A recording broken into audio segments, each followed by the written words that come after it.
నమస్కారం, జీ న్యూస్కి స్వాగతం. నేను మీ శ్రీనివాస్. ఈరోజు వార్తల్లో వివరాలు ఇలా ఉన్నాయి. కలియుగ ప్రత్యక్ష దైవం శ్రీ వెంకటేశ్వర స్వామి వారి భక్తుడు తాళ్లపాక అన్నమయ్య జయంతి సందర్భంగా గురువారం సప్తగిరి సంకీర్తనలు మరియు అన్నమయ్య సంకీర్తనలతో నాదార్చన సంగీత కార్యక్రమం అద్భుతంగా నిర్వహించబడింది.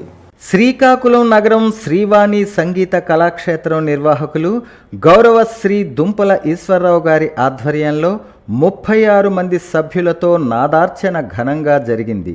దేశ విదేశాల్లో కూడా సంగీత కార్యక్రమాలు నిర్వహించిన ఘనత శ్రీవాణి సంగీత కళాక్షేత్రానికే ఉంది.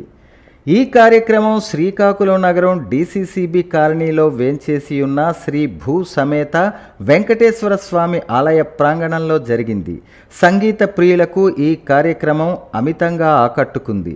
అనంతరం స్వామివారి ప్రసాదం భక్తులందరికీ అందజేశారు.